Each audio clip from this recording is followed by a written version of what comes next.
नमस्कार, मी अश्विनी. आशू रेसिपी मराठीमध्ये सर्वांचं खूप खूप स्वागत आहे. आज अश्विनीच्या स्वयंपाकघरामध्ये अगदी साधी आणि सोप्या या पद्धतीने केक बनवणार आहे. केक स्पेशल म्हणजे नाताळासाठी आणि 30+ साठी मोहन न वापरता आपण कुकरमध्ये बेक करणार आहोत. चला तर मग बेक करण्यासाठी आणि केक बनवण्यासाठी काय काय साहित्य लागतं आपण बघूया. घरच्या घरी केक करण्यासाठी आपल्याला इथे काय काय साहित्य लागतं ते आपण बघूया. इथे 1 वाटी पिठी साखर घेतलेली आहे. छान आपली रेग्युलर साखर असते तीच मी मिक्सरमधून काढून घेतलेली आहे. 1 वाटी पिठी साखर, 1 वाटी दूध. दुधाचं प्रमाण कमी जास्त होऊ शकतं. 1 वाटी दूध घेतलेले इथे मी. आपल्या नॉर्मल चमच्याने 3 चमचे कोको पावडर घेतलेले आहे. 3 चमचे तेल घेतलेले जे रेग्युलर आपण खातो ते, आणि ज्या वाटीने साखर घेतलेली आहे त्याच वाटीने 1.5 वाटी मैदा घेतलेला आहे.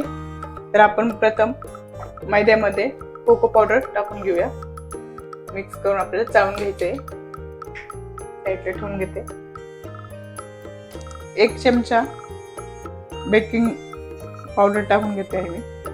1 चमचा बेकिंग पावडर, अर्धा चमचा खायचा सोडा, आपला नॉर्मल घरामध्ये असतो तो थोडासा, अर्धा चमचा म्हणजे अर्धा चमचा टाकून घेतलेला आहे. आता हे जिन्नस, सुके जिन्नस आपण छान एकजीव करून गाळून किंवा चाळून घेणार आहोत. आता आपल्याला एक बाउल घ्यायचा आहे. बाउल मध्ये दूध घालून घेत आहे मी.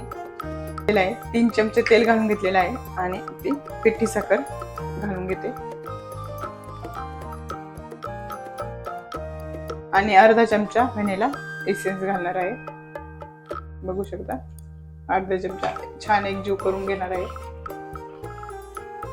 आपली साखर मग मस्त त्यात मेल्ट झाली पाहिजे या हिशोबाने.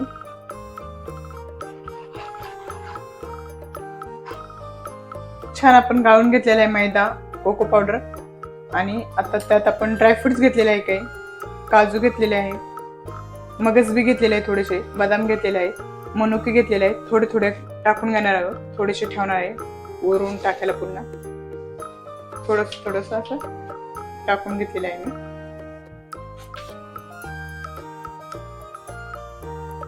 आता छान आपण मिक्स करून घेऊया. एकसारखं असं हलक्या हाताने फिरवायचं.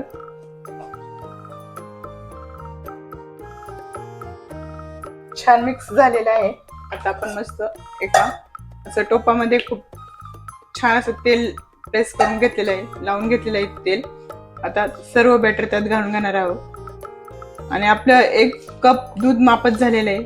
एकदम मापत म्हणजे खूपच छान झालेलं आहे बॅटर हे आपलं. जास्त घट्ट नाही, जास्त पातळ नाही, ह्याच पद्धतीने आपल्याला पाहिजे नसतं. छान आपण ओतून घेतलेलं. आता टेप करून असं त्यात जे काही बबल असेल ते निघून जातील. म्हणजे आपण 6 ते 7 वेळा असं करून घेणार आहोत. आता आपण वरून जे आपली ड्रायफ्रूट राहिले होते ते टाकून घेणार आहोत. छान असं काजू बदामचे काप, सर्व जिन्नस आपण आता जे राहिलेले सर्व टाकून घेणार आहे. आणि तिकडे आपण गॅस प्रीहीट करायला ठेवलेला होता, तोही छान गरम झालेला आहे.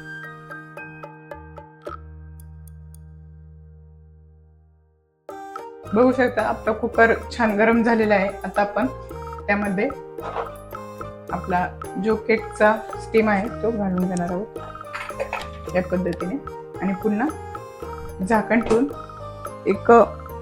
2 मिनिटं फास्ट करणार आहोत आणि पुन्हा 2 मिनिटानंतर कमी करणार आहोत. आपण कुकरमध्ये ठेवून घेतल्यानंतर आपला केक बघू शकता. आता 2 मिनिटानंतर मी कमी करून घेतलेला आहे गॅस. आता मस्त होत आहे, कुक होत आहे. आपल्याला 40 मिनिटं कुकरमध्ये स्लो गॅसवर ठेवायचं आहे. 40 मिनिटानंतर आपण चेक करूया. तुम्ही कुकरचं झाकण लावून ठेवलं तरी चालेल. मी झाकण न लावता काचेचं आपली झाकण असते या पद्धतीने मी ठेवलेली आहे. 35 ते 40 मिनिटं व्हायला आलेले आहे. आपला केक कुक होत आहे.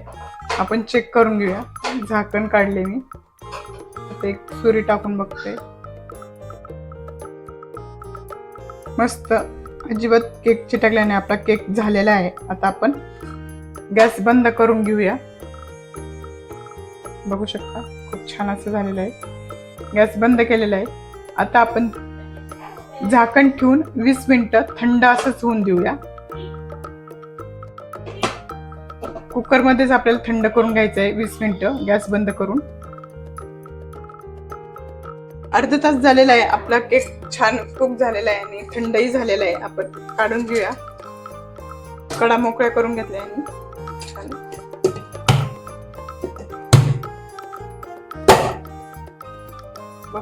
बघा तसा खूप छान असा आपला केक कुक झालेला आहे. अगदी पोंची असा केक झालेला आहे. बघा छान असा दाबला तरी पुन्हा वर येतोय. आणि आता आपण कट करून घेऊया.